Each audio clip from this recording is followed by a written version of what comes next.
ఎడారిలో సెలయేర్లు నవంబర్ 22వ తేదీ. ఈమె యేసు పాదముల యొద్ద కూర్చుండి ఆయన బోధ వినుచుండెను. లూకా సువార్త 10వ అధ్యాయము 39వ వచనం.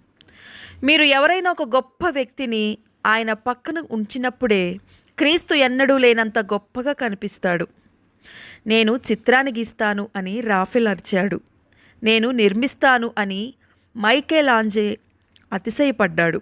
నేను పాలిస్తాను అని సీజర్ అరిచాడు. నేను పాడతాను అని హోమర్ అరిచాడు. నేను జయిస్తాను అని అలెగ్జాండర్ అరిచాడు. నేను వెతికి రక్షిస్తాను అని యేసుక్రీస్తు చెప్పాడు. యేసు పాదముల యొద్దనే మనం మన ఘనతను, దీవెనను పొందే స్థలం. మనం మన దైనందిన జీవితపు విధుల కొరకు తర్ఫీదు పొంది దానికి తగిన వారమవుతాం. ఆయన కొరకు కనిపెట్టుచుండగా మనం నూతన బలాన్ని పొందాలి. పక్షిరాజు వలె పర్వతాలపై ఎలా ఎగరాలో నేర్చుకోవాలి.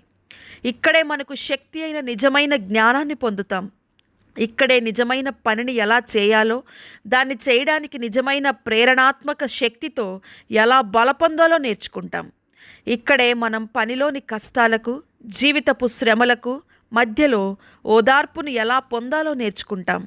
అవి అనేకంగా ఉంటాయి. ఇక్కడే భూమిపైనున్న దినాలలో పరలోకపు ఆశీర్వాదం కొరకు మనం ఎదురు చూస్తాం.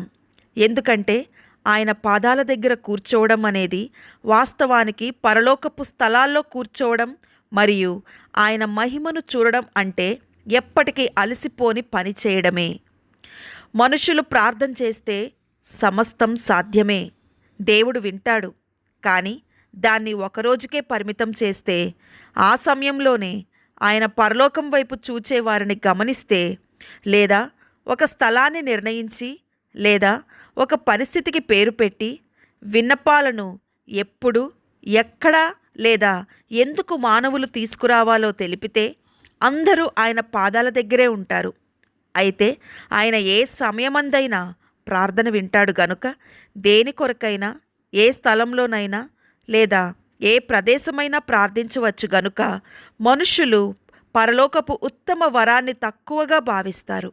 చాలా అరుదుగా వారి ఆత్మలను పైకెత్తి కృపాసింహాసనపు పాదాల చెంత మనవి చేసుకుంటారు. దేవుడి మాటలను దీవించునుగాక. ఆమెన్.